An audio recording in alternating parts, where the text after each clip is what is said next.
நாராயண பட்டாத்ரி அப்படிங்கிற ஒரு மகானால செய்யப்பட்ட ஸ்தோத்திரம் நாராயணீயம் அப்படிங்கிறது. கோபாலபுரம் கிருஷ்ணன் கோவில்ல இன்றையிலிருந்து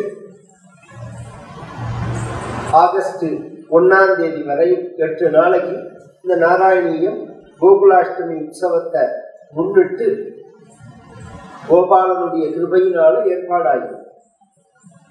உள்ள வந்த உடனே அங்க பூஜை பண்ற அர்ச்சகெல்லாம் நீங்க எப்ப வருவேன்னு நாங்கெல்லாம் எதிர்பார்ப்போம் அப்படின்னா சொல்லல. நான் எப்ப பார்ப்பேன்னு நான் நினைச்சிருந்தேன் கிருஷ்ணன். ஏன்னா இந்த எல்லாரும் வந்து உபன்யாசம் பண்ணிட்டு போற மாதிரி சாமான்யமா நான் வந்துட்டு போகலைங்க. இந்த கிருஷ்ணனுக்கு மூல மந்திரத்தினால விசேஷமா ஆயிரக்கணக்கான ஆவர்த்தி ஜபம் பண்ணி ஹோமம் பண்ணி அந்த கலசத்தை என் கையால அபிஷேகம் பண்ணி கும்பாபிஷேகம் கிருஷ்ணனுக்கு நடந்தது விசேஷமா. இது ஒரு கிருபை பாக்கியம் எப்போதும் கிடைச்சிடாது, எல்லாருக்கும் கிடைச்சிடாது. எப்போதாவதுதான் யாருக்காவதுதான் கிடைக்கிறது. அதுதான் ஸ்மரணீயமான விஷயம். வாழ்க்கையில எத்தனையோ வகையான விவகாரங்களை நாம செய்யறோம். பொழுது விடிஞ்சா ராத்திரி படுத்துக்கிற பரியந்தம் புனப்புன சரணித சர்வனானாம் அப்படின்னு பிரகலாத சுவாமி சொல்லுவார். சாப்பிட்றது, தூங்குறது, எழுந்தோடனே பசிக்கிறது, சாப்பிட்றது, திருப்பி அது ஜெரிமானம் ஆகிறதுக்கு நடக்கிறது, திருப்பி பசி வந்தோடனே சாப்பிட்றது, தூங்குறது. இது சம்பந்தமான ஒரு சம்பாத்தியம். இதுக்கு தேவையானதை சம்பாதிக்கணும். இதை தாண்டி நாம வேற என்ன சம்பாதிக்கிறோம்?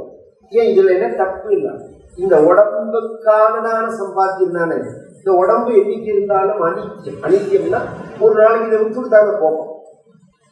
அப்ப உள்ளத்துக்கு, ஆத்மாவுக்கு, மனசுக்கு சம்பாதிச்சிருந்தாதான் அடுத்த ஜென்மாவுக்கு அதை கொண்டு போக முடியும். உடம்புக்காக மட்டும் சம்பாதிச்சிட்டோம்னா இந்த ஜென்மாவில் உடம்போட விட்டு போக வேண்டியதான். இப்படி ஒரு குழப்பு மற்ற மிருகங்கள்லாம் குழைக்கிறது. மற்ற மிருகங்கள் எல்லாமே உடம்புக்காக தானே வாழறது. அப்படி வாழ்ந்தோம்னா நமக்கு மிருகத்துக்கு வித்தியாசம் இல்லாம போயிடும். ஏதாவது ஒரு ஸ்மரணீயம், ஒரு நினைவு, ஒரு ஜபம், ஒரு உருக்கம், அதன் மூலமாக ஒரு அனுபவம், புலன்கள் இல்லாம மனசுல ஒரு சந்தோஷமான கண்ணால பார்த்தேன், காதால கேட்டேன், மூக்கால நுகர்ந்தேன் அப்படிங்கிறதெல்லாம் அதுக்கு பயிற்சி. இது எதுவும் இல்லாம ஒரு சமயத்துல நமக்கு கண்ணை மூடினாலே உலகாங்கிதமாகணும். அந்த நிலையை அடையணும். அதற்கு ஆரம்ப நிலை. இது மாதிரி ஒரு ஸ்மரணீயமான நினைக்கக்கூடியதான ஒரு காரியங்களை நாம என்ன செஞ்சோம் அப்படிங்கிறது தான் நம் வாழ்க்கையில நாம் பதிய வேண்டிய விஷயங்கள். நாராயண பட்டத்ரி அப்படிங்கிற மகான் பெரிய வித்வானவர். எத்தனையோ பக்தர்கள் ஈஸ்வரா அனுகிரகத்தினால பாடுவார்கள். 2 விதமா இருக்கும். அது படிப்பறிவு இருந்திருக்காது. இறைவனுடைய அருளால ஸ்தோத்திரங்கள், பாடல்கள் வாக்குல வரும். அருணகிரிநாதன்லாம் அப்படிதான். சில காளிதாசன் அப்படிதான். சில பேர் எடுத்துட்டோம்னா நல்ல படிப்பறிவு இருக்கும், பக்தி இருக்காது. பகவான் அவர்கள் வாழ்க்கையில விளையாடுவோம். ஆச்சாரியாலே சொல்றாங்க, நகி நகி ரக்ஷதி ருக்லிஞ்ச் கரணே அப்படிங்கிறார். அந்திம காலம் அப்படின்னு ஒண்ணு வரும்போது ருக்லிஞ்ச்னா அது ஒரு ரூட், அது தாத்துல ஒரு பெயர். அது சம்ஸ்கிருதத்துல கிராமர்னு வச்சுக்கோங்க. சம்ஸ்கிருத கிராமர் அந்த அந்த ஞானமா உன்னை ரட்சிக்க போறது. பஜகோவிந்தம் பஜகோவிந்தம் பஜகோவிந்தம் மூடமதே அப்படிங்கிற ஆச்சாரியா. கோவிந்தனை பற்றி வெறும் படிப்பறிவு மட்டும் போறார். பொதுவா தகவல்களை தெரிஞ்சுக்கிறது வேற, அறியறது வேற. நாம வெறுமன தகவல்களை தெரிஞ்சுக்கிறதுக்கே நாம அறிவுன்னு நினைக்கிறோம். நாம அதை விட நம்மளை விட நல்லா தெரிஞ்சது செல்வி கம்ப்யூட்டர் தானே. தெரிஞ்சுக்கா மட்டும் போதுமா? அதை அறியணும், உள்ளுக்குள்ள அறியணும், அனுபவிக்கணும். சில பேர் பிரவச்சனம் பண்றது இந்த பக்தியினுடைய வேல்யூ புரியாம ஒரு சொட்டு கண்ணுல கண்ணீர் வரவழைக்கிறதோ உள்ள முழுகிறதோ விஷயம் இல்லை. நமக்கு விஷயத்தை பேசணும் அப்படிங்கிறார். இந்த விஷயத்தை பேசுறதே ஞானத்துக்காக தான். ஞானம் நமக்கு அனுபவத்தில் இருக்கணும். சாஸ்திர ஜானமா இருக்கக்கூடாது, சமய ஜானமா இருக்கணும். சக்கரை திரிக்குன்னு தெரிஞ்சா போடுமா? அந்த சர்க்கரையை வாயில போட்டு திருப்பி அனுபவிச்சாதான் சக்கரை திரிக்குன்னு தெரிஞ்சுக்கிறதுக்கே பிரயோஜனம் நமக்கு. அப்படிங்கிறது அதை அடையலேன்னு தான் வருத்தப்படுவான். மகான்கள்லாம் நிறைய படிச்ச மகான்கள்லாம் எனக்கு எப்ப அந்த அனுபவ நிலை அப்படிங்கிறது வரும் அப்படின்னு கெஞ்சறான், பகவான் கதறான். இந்த பட்டத்திற்கு அது ஒரு அனுகிரகத்தினால வந்தது. இவருடைய உடம்புக்கு ஒரு வியாதி வந்தது. அந்த வியாதியை போக்கிக்கிறதுக்கு என்ன வழி அப்படிங்கிறது மந்திரம் மணி ஔஷதம் அப்படின்னு சாஸ்திரங்கள் சொல்லும். மந்திரத்தினாலையும் மணிகளாலையும் ஓஷதிகளாலையும் வியாதியை போக்கிக்கலாம். அப்படின்னா சார் மந்திரம் தான் ஃபர்ஸ்ட், அப்புறம் இந்த மாதிரி ஸ்டோன் வேவ்ஸ், மூணாவது மருந்து அப்படிங்கிறது. இப்ப கீழே இருந்து ஆரம்பிச்சிருக்கோம் நாம. இப்ப சில பேருக்கு தோணும், இப்பதானே அறிவியல்ல நிறைய கண்டுபிடிச்சிருக்காங்க, அவர்கள்லாம் இந்த மந்திரத்தெல்லாம் ஒத்துக்கிறார்களா அப்படின்னு. பொதுவாகவே நம்ம கிட்ட இல்லாததை இன்னொருத்தர் நமக்கு சொல்லி கொடுக்கிற மாதிரி நம்ம வாழ்க்கை முறையோ நம்ம சாஸ்திரங்களோ நம்ம தேசமும் கிடையாது. நம்ம கிட்ட இருக்கிறத எடுத்துட்டு அதையே நமக்கு வேற ரூபத்துல அவர்கள் சொல்லி கொடுக்கறத நாம பெருமையா நினைக்கிறோம். பேர் தான் மாத்திக்கிறோம்.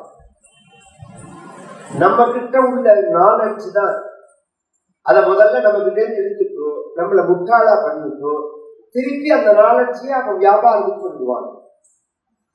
அதுக்கு உதாரணம் பழைய வயசான வாழ்க்கை தெரியும். முதல்ல இந்த நாமெல்லாம் எதுல பல்லு தேய்ப்போம்? பல்பொடியில் இல்ல, சாம்பலும் கரியும் தான். எனக்கு தெரிஞ்சு நம்ம எங்க ஆத்துல வாச பக்கம் வர வழியில பெறன்னு இருக்கு, நிலப்படிக்கிட்ட ஒரு பெற, அதுல விபூதி இருக்கு. கொல்ல பக்கம் போற இடத்துல சாம்பல் இருக்கு. கல்லு தேய்க்கிறதுல சகஜமா இதைத்தான் தேய்ச்ச ஞாபகமே. அப்புறம் இந்த பேஸ்ட் அறிமுகப்படுத்தும் போது அவன் என்ன சொன்னா, சாம்பலையும் கரியையும் உப்பையும் தேவையா, என்ன பைத்தியமா அப்படின்னு சொல்லி நம்மளெல்லாம் ஏமாத்தி அந்த வியாபாரத்தை கொண்டு வந்து இப்ப என்ன சொல்றான், இந்த பேஸ்ட்ல உப்பு இருக்குங்கிறான், இந்த பேஸ்ட்ல சாம்பல் இருக்குங்கிறான். அதைத்தானடா நாங்க முதல்ல தேய்ச்சிருந்தோம். இது மாதிரிதான் எல்லாமே எல்லாமே. இதை நம்ம புரிஞ்சுட்டா போதும். மந்திரம்ங்கிறது ஏமாத்தலா அப்படின்னு சில பேர்லாம் பிரச்சாரம் பண்ண, மந்திரத்துல மாங்காய் காய்க்குமா அப்படின்னு. மந்திரம் உண்மைதான், அதை உபயோகிக்கிறவாதான் ஃப்ராட். ஜோசியம் உண்மை, ஜோசியர் பொய்யர். ஜோசியம் உண்மைதான், ஜோசியம் சொல்றவன் தான் போய் சொல்றோம். ஜோதிடம் சாஸ்திரம், இவன் எதையோ தெரியாத தெரிஞ்சா மாதிரி சொல்றானே தவிர எழுதி குடிச்சா அதுதான், அதை தாண்டி ஒன்று நடத்திட முடியாது அப்படிங்கிறது தான் விஷயம். அது மாதிரி மந்திரங்கள் இருக்கு பாருங்க. இந்த சக்தியை இப்ப ரிசர்ச்ல மேல வந்துட்டே இருக்கும். இது ஒரு வைப்ரேஷன், வெறும் சப்தம் இல்லை. இதுக்கு ஒரு சக்தி இருக்கு. இந்த சக்தியானது சில காரியங்கள் செய்யறது அப்படிங்கிறத ஒரு சாதாரணமா உங்களுக்கு புரியறதுனா சொல்றேன். நம்ம எல்லா நாட்டிலையும் ஒரு குடத்தை வச்சு, ஒரு மாவளை வச்சு, தேங்காய் வச்சு வேதத்தை சொல்லி அதை ஜபம் பண்ணுவாங்க. அதுக்கு எஃபெக்ட் உண்டா இல்லையாங்கிறத பெங்களூர்ல ரிசர்ச் பண்ணி அதை ரிப்போர்ட்டா கொடுத்துருக்காங்க. அதெல்லாம் தான் தெரிஞ்சுக்கணும் அதுக்கு என்ன எஃபெக்ட். சாதாரணமா இருக்கும் போதும் இவர்கள் வேத மந்திர ஜபம் பண்ணும் போதும் அந்த தண்ணீரில் உள்ள மூலக்கூறுல என்ன வித்தியாசம் இருக்கு அப்படிங்கிறத காமிக்கிறாங்க. இது மாதிரி மந்திரங்களுக்கு சக்தி உண்டு. அந்த மந்திரங்கள் சக்தி உள்ளதா இருக்கணும்னா அந்த மந்திரங்களை ஜெபிக்கிறவன் தகுதி உள்ளவனா இருக்கணும். அதான் இந்த விஷயம். ஆச்சார பிரபவோ தர்மமா ஆச்சாரகீனம் நகுணந்தி வேதாக. இந்த வேதம் இருக்கு பாருங்க. ஆச்சாரம் இல்லைன்னா வாக்குல ஒரே வார்த்தையை தானே நான் சொல்றதுக்கு நீங்க சொல்றதுக்கு என்ன வித்தியாசம்? ஒரு குடிமை வச்சிருந்து 10 வருஷம் படிச்சவனை கூப்பிட்டு சொல்ல சொல்லணும், வேதம் படிச்சவர்களை கூப்பிட்டு சொல்ல சொல்லணும்னு ஏன் சொல்லுவானே அதே வார்த்தையை நீங்களே சொல்லலாம். ஏன்னா இவர்கள் சொல்லும் போது அது மந்திரமா இருக்கு, மற்றவர்கள் சொல்லும் போது அது சப்தமா இருக்கு, வெறும் வார்த்தையா. அந்த மந்திரமானதுக்குள்ள தகுதி என்கிட்ட இருக்கணும். அது இல்லாம போனதுனால அந்த மந்திரம் வேலை செய்யலைங்கிறதுக்காக மந்திரம் பொய்ன்னு ஆயிடாது. இது அடிப்படை. இவர் வியாதியை போக்கிக்கிறதுக்கு என்ன தீர்வு அப்படிங்கும் போது 48 நாள் கிருஷ்ணன் கோவில்ல கிருஷ்ணன் கோவில் தான். நம்ம கிருஷ்ணன் கோவில் மாதிரி குருவாயூரப்பனுக்கு கிருஷ்ணன் கோவில் தான் பெயர். இப்பதான் குருவாயூரப்பன்கிற பெயர் விருத்தமா போயிடும். யாரா இருந்தாலும் நாராயணா குருவாயூரப்பா என்ன சொன்னாலும் முடிக்கிறதே கிருஷ்ணா. நாராயணா கிருஷ்ணா, குருவாயூரப்பா கிருஷ்ணா, கிருஷ்ணர் தான். அந்த கிருஷ்ணர் கோவில்ல பஜனம் இருக்கணும்.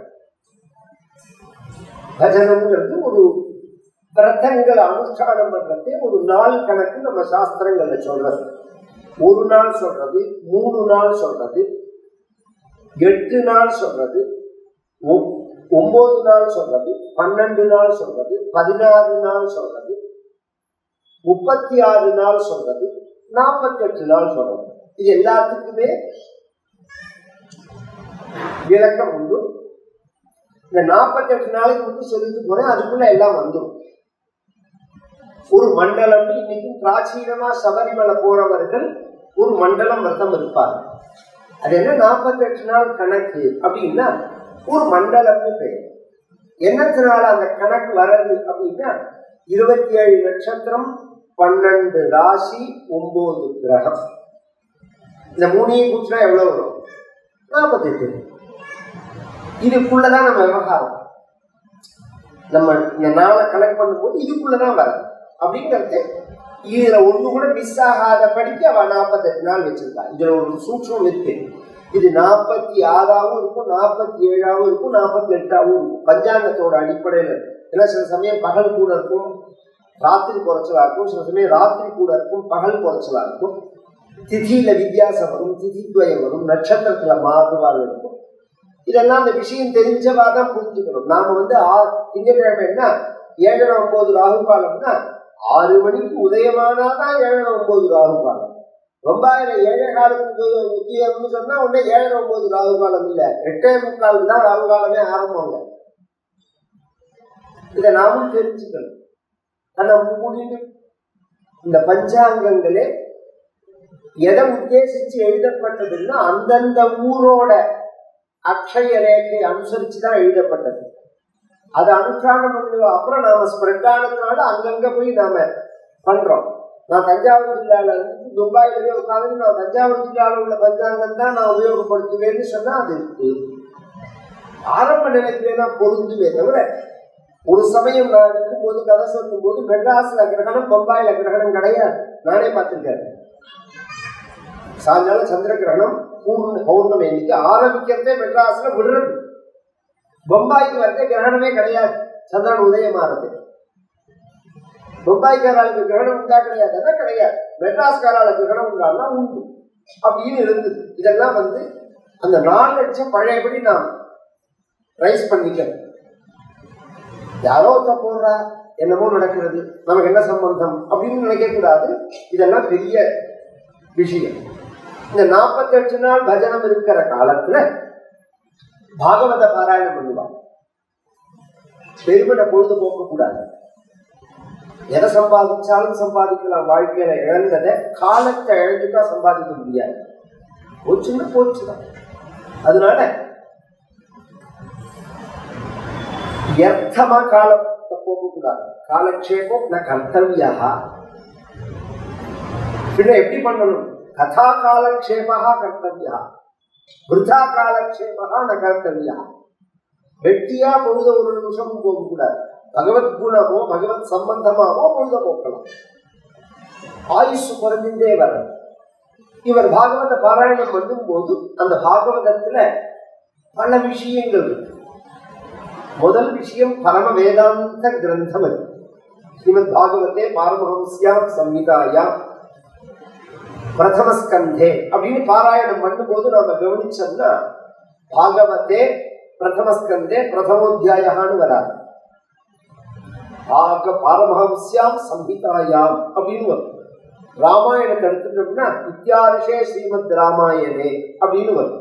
ஆர்ஷம்னா வேதம். ராமாயணம் வேதம், பாகவதம் உபனிஷத். கவனிச்சு கேட்கணும். வேதமே ரெண்டா இருக்கு. கர்மகாண்டமும் ஞான காண்டமாவும் இருக்கு. கர்மகாண்டங்களை சொல்றதாக ராமாயணம் அமையாது, ஞான விஷயங்களை சொல்றதாக இந்த ஒரு அடமொழி வேற எந்த புராணத்துக்கும் இத்திஹாசத்துக்கும் கிடையாது. பாராயணம் பண்றவாளுக்காக சொல்றேன். அப்படி பண்ணும்போது இவர் சாஸ்திரங்களை வாசிச்சிருக்கார். பொதுவா இப்ப நிறைய பேர் நாராயணிய கிளாஸ் அட்டன் பண்றா, நாராயணிய பாராயணம் பண்றா. அதுக்கு ரொம்ப மகிமை உண்டு. அதுக்கு அர்த்தம் தெரியலனாலும் நாராயணிய சப்தங்களை நாம சொன்னாலே குருவாயூரப்பனுக்கு தெரியும் போரும். ஆனா ஒரு விசேஷம் என்னன்னா, பாகவதம் முழுமையாக தெரிஞ்ச பிறகு நாராயணியம் வாசிச்சா ஆனந்தமா. எவ்வளவு பெரிய புத்திசாலி நாராயண பட்டத்திலையும் தெரியும். ஒரு சப்ஜெக்ட் ஒரு விஷயத்தை கூட மிஸ் பண்ணிருக்க மாட்டாரு. முக்கியமான ரசமான விஷயங்களை வீண் பேசிக்க மாட்டார். இந்த பக்தியை தவிர பெரிய விஷயங்களையும் பேச மாட்டாரு. முழுக்க முழுக்க பக்தி ரசமாதான் கொண்டு போயிருக்கிறாரு. அது வேதாந்தங்களை பத்தி பேசினாலும் நிறைய தத்துவங்களை பத்தி பேசினாலும் இவர் பக்திக்கு முக்கியத்துவம் கொடுக்கிறார். ஏன் அப்படின்னா அதெல்லாம் படிச்சுட்டும் அதால போகாத வியாதி பக்தியினால போகிறதுனாலதான் இவர் முக்கியத்துவம் கொடுக்கிறார். நம்ம சாமர்த்தியத்துல இல்ல வாழ்க்கை. முதல்ல எல்லாரும் புரிஞ்சுக்கணும். நம்ம சாமர்த்தியத்துக்கு வாழ்க்கை கிடையாது. உழைப்புனால ஒத்தன், அறிவுனால ஒத்தன் அனைத்தையும் அடையலான்னா உலகத்துல உழைப்பாளிக்கு பஞ்சம் கிடையாது, அறிவாளிக்கு பஞ்சம் கிடையாது. அப்ப நீங்க உழைக்க வேண்டாம்னு சொல்றீங்களா, அறிவு வேண்டாம்னு சொல்றீங்களான்னா அப்படி சொல்லல. மகா அறிஞனான வள்ளுவர் சொல்லும் போது முயற்சி தன் மெய்வருத்த கூலி தரும்னு சொல்லி நிறுத்தல். அவர் தெய்வத்தாலாகாது எனினும் அப்படிங்கிறார். ஒரு வார்த்தையை ஆட் பண்றாரு. நம்மளை முதல்ல ஒரு குட்டி உட்காந்து வச்சுட்டோம், அப்புறம் முயற்சி தன் மெய்வருத்த கூலி தரும்ங்கிறார். நான் எல்லாத்தையும் கரெக்டுவேன்னு நினைக்காத, தெய்வத்தால் ஆகாது எனினும் முயற்சி பண்ணணும். முயற்சிக்கு தான் தெய்வம் பலதாதாவா இருக்கேன், சும்மா உட்கார்ந்தா சோறு போடாது. ஆனா உனக்கு கிருப பண்றது தெய்வம் தானே தவிர ஒன்னோடது உனக்கு புரியுற மாதிரி சொல்ல போல. ஒரு பூமிய உழுது விதைய போட்டு ஜலம் விட்டா விவசாயம், அது செடி முளைச்சு காய்ச்சி வராது. இதுல நம் பங்கு என்ன, தெய்வத்தோட பங்கு என்ன? பூமிய உழுது விதைய போட்டோம், ஜலத்தை ஊற்றினோம். இது மட்டும்தான் நம்ம வேலை. பூமியை நாம படைக்கல, விதைய நாம படைக்கல, ஜலத்தை நாம படைக்கல, விதைய குலைக்கிற மாதிரி நாம செய்யல, அது செடியாகிற மாதிரி நாம் செய்யல, அது காய்க்கிற மாதிரி நாம் செய்யல. எல்லாம் இயற்கையா நடக்கிறது. சத்து உள்ள இருந்து பகவான் நடத்துறான் அப்படிங்கிறது. அப்ப தெய்வம் தான். ஆனா நீ விதை எடுத்து போட்டு ஜலம் ஊத்தினாதான் செடி வரும் அப்படின்னு ஒரு வேலையை வச்சிருக்கான் பகவான் உனக்கு. இந்த இந்த கனெக்டிவிட்டியை மட்டும் புரிஞ்சுட்டா போதும். இந்த அகம்பாவம் இல்லாம இருக்கணும், அதான் விஷயம். அகம்பாவம் இல்லாத நிலையை அவர் அப்பதான் அடையறார் நாராயண பட்டர். இதனால நிறைய பொதுவாவே நார்மலாவே படிப்பு கர்வத்தை கொடுக்கும். நல்ல விஷயத்தை படிச்சாலே கர்வத்தை கொடுக்கும். அதனாலதான் வித்யா ததாதி வினயம். வித்யா என்னத்தை கொடுக்கணும் நமக்குன்னா பணிவை தான் கொடுக்கணுமே தவிர கர்வத்தை கொடுக்க கூடாது அப்படின்னு. சாஸ்திரங்களை படிச்சாலே பணிவை தான் வேணும் அப்படின்னு நாம நினைக்கணும்னா குப்பை படிப்பை படிக்கிறது திமிர் தானாகும். அதுவும் எப்படி வருதுன்னா, எல்லாரும் முட்டாள் பசங்கள், அறிவியல் விஞ்ஞானம் முன்னேற்றம், நாம தான் அறிவாளி. இந்த ஒரு ஆச்சரியம் என்னன்னா, நிஜமாவே நீ அதை முழுசா தெரிஞ்சு அந்த வார்த்தையை சொன்னா கூட நான் சமாதானமா இருக்கேன். ஒரு செல் எடுத்து நாம உபயோகப்படுத்துறோம், முட்டலசார் பேசுறது, அதை தாண்டி அது இப்படி இருக்குங்கிற சப்பாட்டா மாதிரி மைசூர் பாரு மாதிரி இருக்குங்கிறது தான் நமக்கு தெரியும். அதுல என்ன வேலை செய்யறது ஏதாவது தெரியுமா நமக்கு? அதை பத்தின நாலஞ்சு ஏதாவது நமக்கு உண்டா? அப்புறம் நான் கண்டுபிடிச்சேன், எவனோ ஒருத்தன் கண்டுபிடிச்சா 30 பேர், அதை 30,000 பேர் 30 கோடி பேர் உபயோகப்படுத்துறாங்கன்னா எல்லாருமே அறிவாளிகள் ஆயிட முடியுமா? அதை அனுபவிக்கிறான்னு அர்த்தம். நான் அப்ப செல்லுன்னா என்ன, இது எப்படி வேலை செய்யறது, இதுக்கு என்ன இது அப்படிங்கிறத கொஞ்சமாவது தெரிஞ்சுன்னா ஒன்னு அறிவாளின்னு சொல்லலாம். அதை பத்தி ஒன்றும் தெரியாது உனக்கு. அப்புறம் நீ நான் கண்டுபிடிச்சேன் எப்படி நினைக்கலாம் நீ? அது மாதிரி நம் வாழ்க்கையில லௌகீகமான படிப்புகள் நமக்கு திமிர கொடுக்கும், படிப்பே திமிர கொடுக்கும். அது எப்ப போறதோ அப்பதான் நமக்கு பக்தி வரும். இவருக்கு பக்தி வரது. அந்த பக்தியோட இந்த நாராயணத்தை எழுதினார்கள். இது ஒரு 500 சொச்சம் வருஷம் முன்னாடி, 550 வருஷம், 510 515 வருஷம் முன்னாடி இவர் செஞ்ச காரியம். 1100 சொச்சம் ஸ்லோகம், 100 தசகம். தசகம் அப்படின்னா 10 பாடல்கள் கொண்டதுக்கு தசகம்னு சமஸ்கிருதத்துல பேரு. அததான் தமிழ்ல அவர்கள் பதிகம்னு சொல்றது. பதிகம்னு சொல்றோம். பதிகம்னா 10 பாடல். எல்லாம் ஒன்னோட ஒண்ணு பிணைஞ்சா மாதிரி இருக்கு. இதை நீங்க பிரிச்சு பேசுறதே முட்டாள்தனம் போடுங்க. எல்லாம் இந்த தமிழும் சமஸ்கிருதமும் பிணைஞ்சா மாதிரி உள்ள விஷயம். இதுல எது உயர்வு எது மட்டம்னு சொல்ல முடியாது. ஆனா ஒன்ன எடுத்துட்டு ஒன்ன நீங்க அனுபவிக்கணும்னு நினைச்சாலும் அல்லது உயர்வுன்னு பேசினாலும் பொருந்தாது. அதை அனுபவிக்க முடியாது. 10 பாடல்கள் கொண்ட தசகத்துல ஒரு இடத்துல 11 பாடல் இருக்கும், 12 பாடல் இருக்கும். அதனால 1100 சொச்சம் பாடல்களாக இந்த நாராயணியம் அமையாது. இது ஒரு ஸ்தோத்திரம். சம்ஸ்கிருதத்துல ஒரு ஸ்தோத்திரம். ஸ்தோத்திரத்துக்கும் மந்திரத்துக்கும் வித்தியாசம் உண்டு. மந்திரமும் ஸ்தோத்திரமும் தான் நமக்கு பலனை கொடுக்கும். பொதுவா நமக்கு க்ஷேமத்தை கொடுக்கறது எதுன்னா மந்திரமும் ஸ்தோத்திரமும் தான்.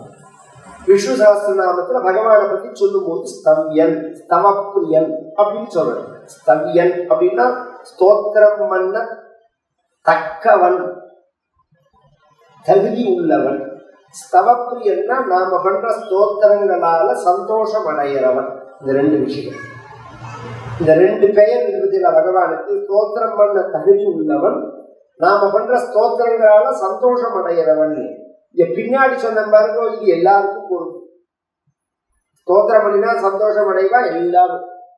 உலகத்துல எல்லாருக்கும் பிடிக்கும். குழந்தைக்கு கூட நீ ரொம்ப சமத்து, நீ ரொம்ப நல்லவன் அப்படின்னா எவ்வளவு சந்தோஷப்படுறது. ஏன்னா இது இயற்கை.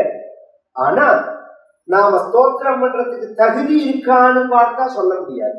ஒரு கால் தகுதி இருந்தா கூட அது நிரந்தரமா இருக்காது. இன்னைக்கு நல்லவன்கிறவனும் நாளைக்கு நல்லவனா இருப்பானான்னு சொல்ல முடியாது. அப்படிங்கறத எந்த காலத்திலையும் ஸ்தோத்திரம் பண்ண தக்கவன் பகவான் தான். இந்த வாக்கு பகவான் கொடுத்திருக்கிறதே பகவானை பத்தி நாம பேசணுங்கிறதுக்காக தான். வெறும் எண்ண பரிமாற்றத்துக்கு இப்படி ஒரு அழகான சொற்றொடர்களை கொண்டதான மொழி அமைப்பு தேவையே இல்லை. ஒரு நாய் குலைச்சா இன்னொரு நாய்க்கு புரியாம இருக்க. ஒரு நாய் குலைச்சதுன்னா அது எதுக்கு குலைக்கிறது இன்னொரு நாய்க்கு தெரியும். இன்னொரு நாய்க்கு தெரிய விஷயம் இல்லை, நாய் வளர்க்கறதுக்கே தெரியும். அதோட 10 நாள் பழகினாலே அவனுக்கு புரியாது. அது மாதிரி உலகத்துல எல்லா உயிரினங்களுக்குள்ளேயும் எண்ண பரிமாற்றம் இருக்கு. எண்ண பரிமாற்றத்துக்கு தான் மொழி அப்படின்னு சொல்லிட்டா இப்படி ஒரு இலக்கணங்களோட ஒரு மொழியை அமைப்பாங்க. அப்ப இதோட பிரயோஜனம் என்ன அப்படின்னா, இத்தனை மகிமை உள்ள பகவானை பத்தி நாம பேசணும். நாயால குலைக்க முடியும், எண்ணத்தை வெளிப்படுத்த முடியும். ராமான்னு சொல்ல முடியுமா, கிருஷ்ணான்னு சொல்ல முடியுமா, சிவான்னு சொல்ல முடியுமா? அந்த வார்த்தை வர, அந்த வார்த்தையில என்ன விசேஷம் இருக்கு அப்படின்னா, அந்த சப்தமே அந்த தெய்வத்தோட வடிவமா இருக்கு. ரொம்ப டீப்பா கேட்க வேண்டிய விஷயம் இருக்கு. சொல்லுலேந்து பொருள் வந்துதா, பொருள்லேந்து சொல்லு வந்துதா?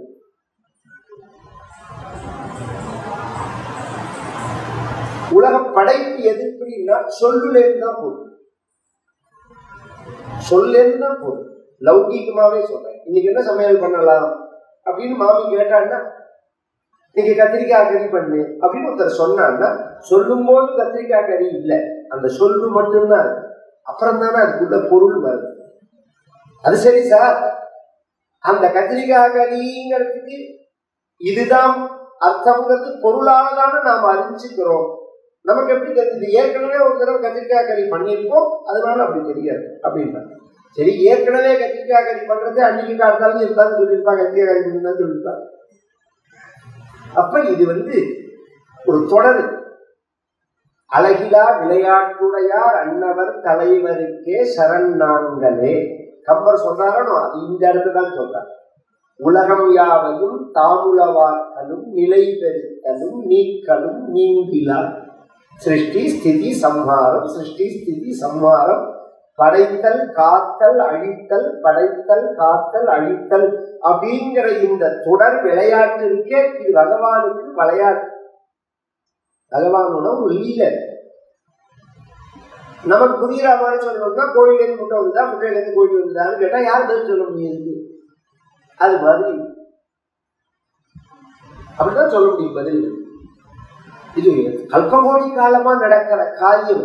ஆனா வேதம் என்ன சொல்றதுன்னா, சொல்லுலேருந்து தான் வர்றது, சொல்லுலேருந்து தான் பொருள் வர்றது அப்படிங்கிறது. எப்படின்னா, ஆகாஷா ஆத்மன ஆகாஷ சம்பூதா, ஆகாஷா வாயு வாயோரக்னி அக்னேராபஹ அக்ர பிருத்திவி பிருத்திவ்யா ஓஷதயः ஓஷதி யோன்னம் அன்னாத் புருஷः. இது உபனிஷத்து சொல்றது. ஆகாசம் அது முன்னாடி உள்ளதை விட்டுருப்போம். அவ்யக்தம், மாய, பிரகிருதி அப்படிங்கிறதெல்லாம் வேதாந்த விஷயம். இப்ப மேல வருவது முதல்ல தோன்றின பூதம் எதுன்னா ஆகாசம். ஆகாசத்தோட அடிப்படை எதுன்னா சப்தம். சப்த குணகம் ஆகாசம் அப்படிங்கிறது ஸ்பேஸ். இது எந்த இடத்துல இருக்கோ அந்த இடத்துல சவுண்ட் இருக்கும். எந்த இடத்துல சவுண்ட் இருக்கோ அங்க ஸ்பேஸ் இருக்கு. இதெல்லாம் ரொம்ப ஆச்சரியமான விஷயம். இது ஒவ்வொரு பூதத்துக்கும் பொருந்தும். சப்தஸ்பர்ஷ ரூப ரச கந்தம் அப்படிங்கிறது ஆகாசம், வாயு, அக்னி, ஜலம், பூமி அப்படிங்கிறதுக்கு பொருந்தும். ஆகாசத்தோட தன்மாத்திரை சப்தம், காற்றோட தன்மாத்திரை சூக்ஷ்ம ரூபம், ஸ்தூல ரூபம். தன்மாத்திரைன்னா என்னன்னா, வெளிப்படையா தெரியறதுக்கு ஸ்தூலம்னு பேரு, தெரியாத நிலைக்கு சூக்ஷ்மம் அப்படின்னு பேரு. காற்றோட தன்மாத்திரை எதுன்னா ஸ்பரிசம். காத்து இருக்குங்கிறது எப்படி உணர்றது? மேல படுறது. காத்த யாராவது கண்ணால பார்த்துருக்க இல்லையே, மேல தெரியறதே நமக்கு தெரிஞ்சுக்க முடியாது. அப்ப கண்ணால பார்க்கலன்னா ஒத்துக்க மாட்டேன்னா நீ காத்தையே ஒத்துக்க கூடாது. கண்ணால பார்த்துதான் ஒத்துப்பேன், கண்ணால பார்க்காத ஒத்துக்க மாட்டேன்னா முதல்ல காத்து மேல படுறது, அது உங்க கண்ணுக்கு தெரியறதா? அதுக்கு அடுத்தது கண்ணுக்கு தெரியற நிலையங்கிறது அக்னி ரூபங்கள். அதுக்கு அடுத்தது ரசம், ஜலம், அதுக்கு அடுத்தது பூமி, அதுலேருந்து வந்ததுதான் ஓசடிகள், அதுலேருந்து வந்ததுதான் உயிரினங்கள் அப்படிங்கிறது. இப்ப முதல்ல என்ன வந்ததுன்னு சொன்னேன்? சப்தம்னு சொன்னேன். சப்தத்திலேருந்து தான் ரூபம் வர்றதுன்னு சொன்னேன். அப்ப இப்ப பின்னாடி போவோம். மந்திரம் ஸ்தோத்திரம்னு சொன்னேன்னு இந்த ரெண்டுமே சப்தமா இருக்கிறதுனால இது எதை குறிக்கிறதோ அந்த தெய்வங்களுடைய வடிவங்களை நாம கோவில்ல சிலையா பண்றோம். இப்ப வேணுகோபாலன் அப்படின்னு சொன்னா வேணுகோபாலனுக்கு ஒரு தியானம் உண்டு. கோபாலனே எத்தனை கோபாலன் இருக்கா? ராஜகோபாலன் இருக்கா, வேணுகோபாலன் இருக்கா, சந்தான கோபாலன் இருக்கா, ராதாகிருஷ்ணன் இருக்கா. இது இந்த தெய்வம்னு நாம எப்படி பிரிக்கிறோம் அப்படின்னா அந்த தியான ஸ்லோகத்தை வச்சு ஒரே ஆளை இத்தனை பேர் மனுஷியா தானே, இத்தனை பேருக்கு பெயரும் ரூபம் வித்தியாசம் இருக்கும். மூலப்பொருள் ஒன்னா இருந்தாலும் ரூபத்தினாலையும் சப்தத்தினாலையும் மாறுபடுறது. இவர் தாமோதரன்னோ, இவர் வாசு மாமான்னோ, இவர் கோபாலன் மாமான்னோ நாம ஏன் பிரித்து சொல்றோம்? உடம்பு எல்லார் உடம்புலையும் ஓடுறது ஒரே ரத்தம், ஒரே மாம்சம், ஒரே அஸ்தி, ஒரே சரீரம் தானே. எதை வச்சு பிரிக்கிறோம்னா பெயர் முதல்ல, அப்புறம் ரூபம். முதல்ல பெயர் தான் வருது, பெயர் தான் வைக்கணும். குழந்தை வளர்ந்தப்புறம் தான் ரூபம் வருது, அடையாளம் தெரிகிற மாதிரி வருதே வளர்ந்ததுக்கு அப்புறம் தான். இந்த குழந்தைய கவனிச்சு எல்லாம் பெரிய இருக்கானே அப்படின்பா. பிறந்த ஒண்ணு 6 மாசம் ஆயிருக்காது அம்மா மாதிரி இருக்கானே அப்படின்பா. 1 வருஷம் ஆயிருக்காது மாமா மாதிரி இருக்கானே அப்படின்பா. என்ன மாதிரி இருக்கான்னு நமக்கே புரியாது. எப்ப புரியும்னா 12 வயசுக்கு அப்புறம் தான் புரியும். 12லேருந்து 14 வயசு தாண்டினா 14 வயசுல கரெக்டா சதுர்தசதா வருஷா நம்ம சாஸ்திரம் சொல்றது சயின்ஸ ஒத்துக்கல. 6 வருஷமா செல் பிரியற அந்த சிஸ்டம் இருக்கு. அம்மா மாதிரி அப்பா மாதிரி 12லேருந்து 14 வயசுக்குள்ளதான் தனித்துவமான செல்லு வர. 14 வயசுக்கு அப்புறம் தான் இவன் தனி ஆளா ஆறான். அதனால நம்ம சாஸ்திரம் என்ன சொல்றது, 14 வயசு வரைக்கும் தான் அவன் பண்ற பாவத்துக்கு அவன் பொறுப்பு கிடையாதுன்னு. இது ஆணி மாண்டவிய சரித்திரத்துல மகாபாரதத்துல உள்ள விஷயம். அவன் சின்ன வயசுல ஒரு பண்ண தப்புக்கு யமதர்மராஜா ஒரு தண்டனை கொடுக்குறான். எத்தனை வயசுல பண்ணேன்னா 7 வயசுனா 7 வயசுல நான் பண்ணதுக்கு நான் எப்படி பொறுப்பா வேணாரு. இது தப்பு, இது ரைட்டுங்கிறது எனக்கு தெரியாது. எங்க அப்பா அம்மான்னா சொல்லி கொடுக்கணும், எனக்கு நாமெல்லாம் தெரிஞ்சுக்கணும். அப்ப முழுக்க பேசாம தின்னுட்டு டிவி பார்த்துட்டு அவன் அழிச்சுட்டு போய் ஸ்கூல்ல சினிமாக்கு அழிச்சுட்டு போய் ஹோட்டலுக்கு அழிச்சுட்டு போய் சொல்லிக் கொடுக்க வேண்டியதை ஒன்னையும் சொல்லிக் கொடுக்காதபடிக்கு 30 வயசுல ஒன்றும் அழகு உள்ள ஒண்ணுமே இல்லாம இருக்கான். ஒண்ணுமே தெரியல, அவனுக்கு ஒண்ணுமே புரியல. நீ என்ன கிழிச்சைங்கிறது தான் கேள்வியே இல்லை. அவனுக்கு தெரியறதுக்கு என்ன பண்ணிடும்? உங்க அப்பா அம்மா எல்லாம் அழிச்சு வந்ததுனால இத்தனை பேர் உட்கார்ந்துருக்கீங்க. அடுத்த ஜெனரேஷன் ஏன் வரல? அதுதான் இந்த கேள்வி. ஏன் வரல அடுத்த ஜெனரேஷன்? நீங்க அழிச்சு வரல.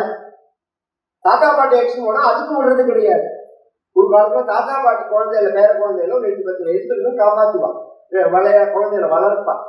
அதுக்கும் வழி கிடையாது. அதெல்லாம் விரட்டி எடுத்தாச்சு எல்லாத்தையும். இப்ப என்னன்னா இந்த கூண்டுல வச்சு இந்த தீனி போட்டு கோழி ஆடெல்லாம் வளர்க்கறாங்க மாம்சத்துக்கு வெட்டுறதுக்கு.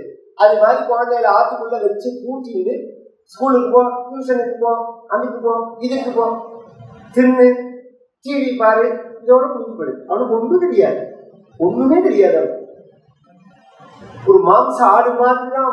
அதனாலதான் அப்படியே இருக்கான். குழந்தை மனுஷர்களை மனிதர்களா வளர்க்க வேண்டாமா? இனிமையாவது அந்த தப்பை பண்ணக்கூடாது. நாலட்சியங்களுக்கு நீங்க நினைக்கிற மாதிரி ஸ்கூலுக்கு போனாதான் அறிவு வளரும் அப்படிங்கிறது விஷயம் கிடையாது. எல்லாமே அறிவு. நம்ம பார்க்கறது, பேசுறது, பழகிறது எல்லாமே அறிவு. அது இல்லாம நீங்க என்ன டிகிரி வாங்கினாலும் 0 தான். உலகத்துல எத்தனை படிச்சாலும் பழகிறது தெரியலன்னா அவனால வாழ்க்கையில வெற்றி அடைய முடியாது. இந்த குழந்தைகளை நம்ம பழகவே விடுறதில்லை. இது மாதிரி சிலதெல்லாம் நமக்கு புரியாது. இதை எப்படி இந்த சூழ்நிலையை சமாளிக்கிறது அப்படிங்கிறது அதெல்லாம் தான் அந்த கதைகள்ல வருது. அப்பப்ப சம்பவமா அதையும் கேட்க வர்றது கிடையாது. நாம சொல்லி கொடுக்கிற படிப்பு நாம தயார் பண்ணது இல்லை, எவனோ தயார் பண்ணது. இப்ப யாருக்காவது தெரியுமா சமீபத்துல ஒரு பெரிய ப்ராப்ளம் ஒண்ணு வந்திருக்குங்கிறது யாருக்காவது தெரியுமா? ஒரு 10-12 வருஷமாவே நமக்கு தெரியாம உள்ள நுழைஞ்சிருக்காரு. இயற்கையில ஆணும் பெண்ணும் தான் சேர்ந்து வாழணுங்கிறத மாத்தி ஆணும் ஆணும் வாழலாம், பெண்ணும் பெண்ணும் வாழலாம் அப்படின்னு ஒரு சிலபஸ். இது 5-6 விஷயம் சேர்ந்து ஸ்கூல்ல இருந்து ஆரம்பிச்சு, படத்திலேருந்து ஆரம்பிச்சு, பாடத்திலேருந்து ஆரம்பிச்சு, கார்ட்டூன்ல இருந்து ஆரம்பிச்சு குழந்தைகளுக்கு திணிக்கப்படுறது. இதுக்கு ஃபண்டு பண்றது இந்த பெரிய குரூப் ஒன்று. நாமே தெரிஞ்சுக்க வேண்டாம், அதை நாம எப்படி இருக்கணும் அப்படிங்கறத நாம தெரிஞ்சுக்க வேண்டாம குழந்தைகளுக்கு என்ன. ஒரு காலத்துல இப்ப கூட யாரும் கேட்டாங்க, நம்ம படிக்கும் போது ஆண்டாள் பாசுரம் உண்டு, நாயன்மார்கள் தேவாரம் உண்டு, ஆழ்வார்களோட பாசுரம் உண்டு. பாடத்துல கூட அது கிடையாது. ஆமா, பாடத்துல கூட கிடையாது. அப்படிங்கறத நாம தான் சொல்லி கொடுக்கணும், அந்த குழந்தைகளுக்கு நாம தான் சொல்லி கொடுக்கணும். எது இல்லையோ நாம தான் சொல்லி கொடுக்குற மாதிரி சூழ்நிலை. இன்னும் சொல்ல போனா, என்ன கேட்டா உங்களுக்கு முடியும்னா ஹோம் ஸ்கூல் தான் பெஸ்ட். ரொம்ப பேருக்கு அது தெரியாது. இத லௌகிக படிப்பு இருக்கட்டும், வைதிக படிப்புல கொண்டு வந்தார் பரமாச்சாரியர். வேதாத்தியனம் தெரியல, அதுல பாடசாலையிலவே படிக்கிறதுங்கிறது ஸ்கூல் படிப்பு. அதுவே சரியில்லை அப்படின்னு சொல்லிட்டு நியமாத்தியனம்னு ஒரு ஸ்கீம் கொண்டு வந்தார் ஆச்சாரியா. அவ அப்பாவுக்கு தெரியும்னா அவன் பாடசாலைக்கு போகணும். அவ அப்பாவுக்கு வேதம் தெரியும்னு சொன்னா, வேதம் தெரியாத அப்பாவுக்குள்ள யாருன்னா அவன் பாடசாலையில போய் வேதத்தை படிக்கணும். வேதம் தெரிஞ்ச அப்பாவா இருந்தா அவன் போகணும். அப்ப அவ அப்பாவே சொல்லி கொடுக்கறதுக்கு நியமாத்தியம்னு பேரு. நாங்கெல்லாம் அதுல படிச்ச பாலபெரிவா உட்பட இன்னைக்கும் குழந்தைகள் படிக்கிறோம். ஒரு 100 பேர் தான் மொத்தமே 30 வருஷத்துல படிச்சிருக்கிறது. என் காலத்துல உள்ள எல்லாருமே அதுல படிச்சு வரோம். பாடசாலைக்கு போனதா கிடையாது. ஏன் அப்படின்னா அந்த கல்ச்சர் மாறி போயிடும், பிஹேவியர் மாறி போயிடும். ஸ்கூல்ல படிக்கிறதுக்கும் வீட்டுல படிக்கிறதுக்கும் சில வித்தியாசங்கள் இருந்தாலும் ஒழுக்கம் இருக்கு. ஒழுக்கம் உயிரினும் ஓம்பப்படும் அப்படிங்கிறார் வள்ளுவர். என்ன படிச்சாலும் ஒழுக்கம் இல்லாத படிப்பு வேஸ்ட். தகுதி இல்லாதவனுக்கு எத்தனை அறிவு இருந்து என்ன பிரயோஜனம்? அயோக்கியன் கையில மாட்டின கத்தி மாதிரி தானே. நல்லவன் கையில இருந்தா நல்ல சமையல் பண்ணி கரிகாலாம் நறுக்கி சமையல் பண்ணி போடுவான். அயோக்கியன் கையில இருந்தா 10 பேரை குத்தி கொள்ளுவான். ஒரே கத்தி தான். அது யார் கையில மாட்டிக்கிறதுங்கிறத பொறுத்துதானே அதோட வேலையே இருக்கு. அது மாதிரி இந்த அறிவு அப்படிங்கிறது பல வகைகள்ல மனித சமூகத்துக்கு தேவைப்படுறது. அந்த சப்தத்திலேருந்து ரூபம் வந்திருக்கு. நான் சொல்ல வர விஷயம் அதுதான். மந்திரம், ஸ்தோத்திரம். இந்த மந்திரத்துக்கும் ஸ்தோத்திரத்துக்கும் என்ன வித்தியாசம்னா, மந்திரங்களுக்கு பீஜாட்சரம்னு பேரு, ஸ்தோத்திரங்கள் வெறும் பெயர்களா. இந்த பெயர்களா உள்ளத்தை யார் வேணாலும் படிக்கலாம், சொல்லலாம். பீஜாட்சரமா உள்ளத்தை ஒருத்தர் மூலமாக உபதேசம் வாங்கிக்கிறது, குருமுகமா உபதேசம் வாங்கிட்டு சொல்லலாம், யார் வேணாலும் சொல்லலாம். ஒருத்தர் உபதேசம் பண்ணாம நீங்க சொன்னா அது மந்திரமா ஆகாது, வெறும் சப்தமா தான் இருக்கும்.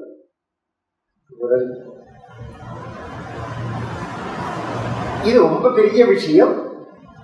உங்களுக்கு புரியறதுக்கு மட்டும் ஒன்று சொல்லிட்டு போறேன். நாயன்மார்களோ ஆழ்வார்களோ பாடின பாசுரங்கள், தேவாரங்கள், ஸ்தோத்திரங்கள் தானே தவிர மந்திரங்கள் கிடையாது. இவர் திருமந்திரம் அப்படின்னு பெயர் சொன்னாலும் அது மந்திரம் கிடையாது, அது வெறும் ஸ்தோத்திரம் தான். அப்ப என்ன ஆகும் அப்படின்னா, ஒரு பிரதிஷ்டையை பண்றதுக்கு மந்திரம் தான் தேவை, அந்த பீஜாட்சரங்கள் தேவை. அதுக்கப்புறம் அந்த சக்தியை விருத்தி பண்றதுக்கு ஸ்தோத்திரங்கள் தேவை. அந்த உயிரை கொண்டு வரணும். உயிர் வரது அப்புறம் வளர்க்கிறது, 2 வகை இருக்கு. அந்த உயிரை கொண்டு வரத்துக்கு பீஜாட்சரங்கள் தான் தேவை. அதனால பீஜாட்சரங்கள் இல்லாம உயிர் வராதுங்க. அந்த பீஜாட்சரங்கள் எதுல இருக்குன்னா வேதங்கள்ல தான் இருக்கு. அப்படிங்கிறது அதுக்கு சில நியமங்கள் இருக்கு. இப்ப சொன்னேன், அந்த முறையோட கற்கல்னா அது மந்திரமாகாது. அப்ப அது ஒரு பக்கம் வச்சுக்கணும். ஸ்தோத்திரங்கள் இருக்கு பாருங்க, யார் வேணாலும் சொல்லலாம். அந்த ஸ்தோத்திரங்களுக்கு பலன் உண்டு, அது ஒன்றும் சந்தேகமே கிடையாது. நமக்கு ஒரு கஷ்டம் இருக்கு, அந்த கஷ்டம் போகணும்னா ஸ்தோத்திரம் சொன்னா போகும். கோபாலன் வந்து நாம ஸ்தோத்திரம் சொல்றோம்னா போகும், பிரார்த்திச்சுட்டா போகும், அது ஒன்றும் மாற்று கருத்தே கிடையாது. அந்த ஸ்தோத்திர வகையை சேர்ந்ததுதான் இந்த நாராயணியங்கிறது. இந்த ஸ்தோத்திரத்தை சொன்னா கஷ்டங்கள் போகும்ங்கிறது நாராயண பட்டத்திற்கு ஏற்பட்ட அனுபவம். அதற்கப்புறம் குருவாயூர்லையோ அல்லது கேரளாவிலையோ யாராவது இந்த ஸ்தோத்திரத்தை சொன்னா கஷ்டம் போகும்னு சொல்லி பிரச்சாரம் பண்ணினார்களான்னா கிடையாது. அங்க எப்படி இருந்ததுன்னா இது சம்ஸ்கிருத காவியமா இருந்தது. சம்ஸ்கிருதங்கள்லாம் வாசிக்கிற வாழ்க்கை தெரியும். இப்ப நீங்க இங்கிலீஷ் வாசிக்கிறதே ஷேக்ஸ்பியர் டிராமாங்கிற எல்லாம், அது மாதிரி சம்ஸ்கிருதத்துக்கு சில சிஸ்டம் உண்டு. முதல்ல வந்து காவியம் இருக்கணும், அப்புறம் நாடகம் இருக்கணும். காவியங்கள் அப்படின்னு வரத்தே ராமோதந்தம்னு தான் ஆரம்பிப்பான் முதல்ல. அதுக்கப்புறம் ரகுவம்சம், அதுக்கப்புறம் குமார சம்பவம், இதெல்லாம் வாசிக்கிறேன். நாடகங்கள் அப்படிங்கும் போது சாகுந்தலம், மாளவிகாக்னிமித்திரம் இத்தியாதி நிறைய விஷயங்கள். இந்த நாடகம் பரியந்தம் வாசிச்சாதான் சம்ஸ்கிருதத்தை அடிப்படையா நாம நன்னா புரிஞ்சுக்க முடியும். அதுல ஒரு வகை இந்த நாராயணன். இதை உச்சரிக்கிறதே கஷ்டம்.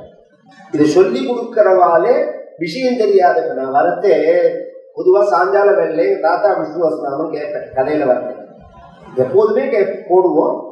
இந்த தாத்தா சொன்ன விஷ்ணு வசனாமும் இருக்கு, MS அம்மா சொன்ன விஷ்ணு வசனாமும் இருக்கு, இந்த தாத்தா சொன்னதும் இருக்கு. இந்த ரெண்டுமே விசேஷம். விஷ்ணு வசனாமம் கேட்கறதா இருந்தா இந்த ரெண்டு தான் டாப் என்னை பொறுத்தபடி. அந்த சப்தத்துக்கு அத்தனை சக்தி இருக்கு, சப்தத்துக்கு அத்தனை சக்தி இருக்கு. எங்க தாத்தாவோட அவ்வளோ வைப்ரேஷனா இருக்கும் இந்த விஷ்ணு வசனாமம். அது முடிஞ்ச உடனே ஒரு லலிதா சாஸ்திரநாமம் வந்து ஆட்டோமேட்டிக்கா யூடியூப்ல வியூஸ் பார்த்தா ஏகப்பட்டது இருக்கு. காது கொடுத்து கேட்க முடியும். அந்த பத பிரயோகம் இருக்குதுல, ஒரு சினிமாவில் உன் பேர் என்ன அப்படின்னு கேட்ட உடனே பாரதி, கோபாலகிருஷ்ண பாரதி அப்படின்னு உடனே அவனுக்கு யாவும் வராது, நாவும் வராது. உன் பேர் மட்டும் பாரதியான்னு கேட்பான்.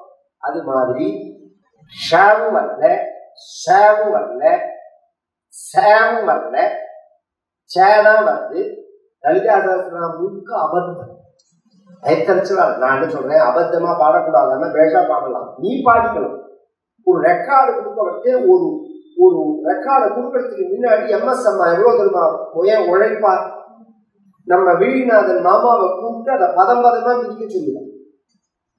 ப்ரொஃபஸரா இருந்தாருன்னா அவரை விட்டு பதம் பதமா பிரிக்க சொல்லி இதுக்கு எப்படி சேருது, இதை எப்படி உச்சரிக்கணும், இதுக்கு என்ன அர்த்தம், இப்படி தெரியாம இந்த இதெல்லாம் விஷ்ணுவாசனாமோ பஜகோவிக்கோ இதெல்லாம் பாடவே இல்லை. அதை நாம தெரியாம உச்சரிக்கவே கூடாது. இன்னொருத்தருக்கு சொல்லும் போது அது கிளாஸ் ஆகிடுறது. அப்ப கரெக்டா இருந்தாதான் நாம சொல்லலாம், கரெக்டா இல்லைன்னு சொல்லக்கூடாது. அது மாதிரி நாராயணியும் ஒரு கிளாஸா தான் இருந்தது. இத சொன்னா வியாதி போகும் அப்படின்னு இன்னைக்கு உலகம் முழுக்க பிரசித்தமானது யாராலன்னா சேகாலிபுரம் அனந்தராம தீட்சிதரால். அவர் இல்லைன்னா இந்த குருவாயூரப்பனை இன்னைக்கு நாம போய் சாதாரணமா பார்க்கலாம். அவர் தான் இவ்வளவு கூட்டத்தை கலந்து விட்டது. இல்லைன்னா சாதாரண பிள்ளையார் கோவில் மாதிரி இந்த குருவாயூரப்பன் தான். எனக்கு தெரிஞ்சு 50 வருஷம் முன்னாடி சாதாரணமா இருந்தது. கூட்டம் உண்டு, சாதாரணமா தான் இருக்கும். அதுக்கு முன்னாடி உள்ளவா ஒருத்தர் சொன்னார், மும்பாயில ஒரு டாக்டர் சொன்னாரு, டாக்டரோட அப்பா இப்ப இருந்தா அவருக்கு 120 வருஷம் இருக்கு. அவர் சொல்றார், 110 வருஷம் முன்னாடி எனக்கு சொந்த ஊர் குருவாயூர் தான், பிறந்த ஊரு. நானும் என் தம்பியும் ஸ்கூலுக்கு போவோம். போறதே பையன் மாட்டி வாசல்ல வந்து கன்னத்துல போட்டு போவோம். மாமா ஒருத்தர் இருக்க மாட்டா, ஈ கேட்க கிடையாது. அப்படி இருந்த குருவாயூரப்பனுக்கு இன்னைக்கு உள்ள போக முடியல. உதயாஸ்தமன பூஜை கிடையாது, டேட்டு கிடையாது, உதயாஸ்தமன பூஜை கிடையாதுன்னா தேதி கிடையாது. இப்படி ஆனதுக்கு காரணம் என்னன்னா எங்க தாத்தா அவர் காலத்துல அவருக்கு ஒரு ப்ராப்ளம் வந்தது.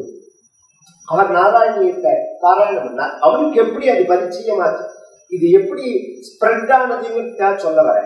இது காவியமா இருந்ததா? தைங்காநாடு கணபதி சாஸ்திரின்னு ஒரு மகா ராஜசாஸ்திரி காலத்தில் இருந்தவர். அவருக்கு கேரளால ஒரு சம்பந்தம் வந்து அங்க போறத இந்த ஓலச்சுவடி எடுத்து வந்தாரு. இது வியாக்கரண சுத்தமா பவித்திரமா இருக்கு அப்படிங்கிறத இது ஒரு காவியமா கிளாஸ் மாதிரி இருக்கலாமே அப்படின்னு சொல்லி வித்வான்கள் கிட்ட பரிச்சயப்படுத்தும் போது அவரோட சகாவோ அல்லது சம்திங் சிஷ்யரோ கடலமுடி நடேசாஷ் இந்த ஸ்ரீநகர்ல இருந்தா நடேசன் தெரு இன்னைக்கு மாத்திருக்காலே, அதுக்கு நடே செய்யற தெரு இருந்தது. அதுக்கு முன்னாடி கடலமுடி நடே செய்யற தெரு இருந்தது. இன்னும் கொஞ்ச நாளுக்கு நடத்தெருன்னு மாத்திருவாங்க. கடலமுடி அவர் தான் முதல்ல அங்க இருந்தது. அதுக்கு முன்னாடி ஆளே கிடையாது. அவர் தான் முதல்ல அந்த தெருவுக்கு வந்தது. அவர் இந்த காவியத்தை பார்த்துட்டு ரொம்ப நல்லா இருக்கு அப்படின்னு சொல்லிட்டு பாகவதத்துக்கு வியாக்கியானம் போடும்போது ஸ்ரீதரியத்தோட தமிழ்ல முதல்ல போட்டவர் அவர் தான். பாகவதம் இன்னைக்கு நம்ம சாதாரணமா ஸ்லோகம் அர்த்தம்னு படிச்சா போறாரு. பாகவதத்துக்குள்ள வியாக்கியானங்கள்ல முதலான வியாக்கியானம் ஸ்ரீதரியன் தான். அப்புறம்தான் மற்றதெல்லாம். ஏன்னா பாகவதத்தை புரிஞ்சுக்கிறதுக்கே ஒரு பக்தி வேணும். பக்தியா பாகவதம் நேயம். ராமாயணம் மாதிரி வெறும் சப்தார்த்தம் தெரிஞ்சா மட்டும் பாகவதத்தை சொல்லிட முடியாது. ராமாயணமே சொல்ல முடியாது. ராமாயணத்துக்கும் ஒரு மகிமை உண்டு, இருந்தாலும் சுலபம் ராமாயணம். யார் வேணாலும் ராமாயணம் சொல்ல முடியும், யார் வேணாலும் பாகவதம் சொல்ல முடியாது. அதனாலதான் நீ பாகவதம் சொல்றதா குறைச்சல். அப்படியே சொன்னாலும் 3-4 சப்ஜெக்டை தாண்டி பேசவே மாட்டாங்க. நரசிம்ம அவதாரம் சொல்றேன்பா, கஜேந்திர மோட்சம் சொல்றேன்பா, இந்த 2 தான் எனக்கு. கிருஷ்ணாவதாரம் சொல்றேன்பா. இதை தாண்டி முன்னாடி பின்னாடி கிட்டக்கையே போக முடியாது. அதுக்குள்ள முதல் ஸ்லோகமே அர்த்தம் சொன்னா அவ படிச்சிருக்காளா இல்லையாங்கிறது தெரியும். ஜென்மாத்திய எதோன்மயாது இதரதஷ்ட. முதல்ல அன்வயப்படுத்தினாலே அவ புத்திசாலிகள். ஜென்மாதி அஸ்ய யதா அன்வயாதி இதரதஷ்ட அர்த்தேஷு அவித்யா ஸ்வராதி தேனே பிம்ப ஹிருதாதி ஆதி கவயே முஹ்யந்தி யத் சூரயः தேஜः வாதி மிருதாம் யதா வினிமயः யத்ரஹ த்ரிசர்கः மிருஷா அமிருஷா. ரெண்டாவது வரும். தாம்னா ஸ்வேன நிரஸ்த குஹகம் சத்யம் பரம் தீமகி. இப்ப பதம் தான் பிரிச்சிருக்கேன், நான் அன்வயப்படுத்தல. இதுக்கு பதம் பிரிக்கிறதுன்னு பேரு. இதுவே முதல்ல புரியறது கஷ்டம். இத லோகத்துக்கு ஈஸியா பண்ணி கொடுத்தவர் ஸ்ரீதர சுவாமிகள்னு ஒரு மகா. அப்புறம் நிறைய பேர் ஏகப்பட்ட பேர் பாகவதத்துக்கு அனுபவிச்சா பின்னாடி வகை வகையா. முதல்ல இப்ப ஒரு படம் வந்துருக்குல்ல, சம்பாஜின்னு. கதை பார்த்தேல, எதை பார்க்கணுமோ அதை பார்க்க மாட்டேங்குது. ஒரு வீர சத்ரபதி சிவாஜியோட நான் அதை தேடி டிவியில பார்ப்பேன். ஏன்னா அந்த ஹிஸ்டரியெல்லாம் நமக்கு தெரியாதபடிக்கு பண்ணிட்டாங்க. சத்ரபதி சிவாஜியோட பையன் அவர் சம்பாஜின்னு பேர். சாவான்னு ஒரு அந்த படத்தோட பெயர் சம்பாஜின்னு தான் பெயர். அவுரங்கசீப்புக்கு சிம்ம சொப்பனமா இருந்தவன் சத்ரபதி சிவாஜியும் சரி சம்பாஜியும் சரி. இது விஷயம் அது வேற, அந்த ஹிஸ்டரிக்குள்ள போகல. இன்னைக்கு நாம சாம்பார்னு ஒண்ணு சாப்பிட்றோம்னா அது அவன்கிட்டேருந்து வந்ததுதான். அவன் பேர் சம்போஜின்னு பேர், சம்பாஜி இல்ல. சிவாஜிங்கிற மாதிரி சம்போ அப்படின்னா பரமேஸ்வரன் அர்த்தம். சம்போ ஜி சம்போஜி. அவன் தஞ்சாவூருக்கு வரும்போது மராட்டி தேசத்துல டால் உபயோகப்படுத்துவான், தமிழ்நாட்டுல புளி உபயோகப்படுத்துவான். இவன் வரதுக்கு முன்னாடி தமிழ்நாட்டுல சாம்பார் கிடையாது, வெறும் புளிக்குழம்பு மட்டும்தான் இவன் உபயோகப்படுத்துறது. சூப்பத்தை தனியா உபயோகப்படுத்துவான். இவன் என்ன பண்ணா ரெண்டையும் கலந்தான். சமையல் பண்ணவா வச்சிருக்கட்டே ரெண்டையும் கலந்து மிக்ஸ் பண்ணி சாப்பிட்டா ரொம்ப நன்னா இருக்கேன்னு சொல்லி அதுல இருந்து வந்ததுனால அதுக்கு சாம்பாஜி வந்ததுனால சாம்பார்னு தெரியுது. நிஜமா விளையாட்டு சொல்லல, நிஜமே அதுதான். இந்த முதல்ல சாம்பாரை மிக்ஸ் பண்ணது அவன் தான். அதுக்கப்புறம் இதுல எத்தனை சாம்பார் இருக்கு, வெங்காய சாம்பார் என்ன, மசாலா சாம்பார் என்ன, அரைச்சு விட்ட சாம்பார் என்ன, 1000 சாம்பாரை பின்னாடி நீங்க பண்ணலாம். முதல்ல சாம்பார் பண்ணது அவன் தானே. அது மாதிரி முதல்ல வியாக்கியானம் பண்ணது ஸ்ரீதர சுவாமிகள் தான். பின்னாடி வியாக்கியானம் பண்ணினவா தான் மற்றவர்கள் தான். அந்த காவியத்தை எடுத்து தாத்தா போடுறார். கடலகுடி தாத்தா வந்து தன்னுடைய பப்ளிகேஷன்ல போடுறார். இன்னைக்கு கிடைக்கிறது தெரியல, ரெண்டுல இருக்கா இல்லையான்னு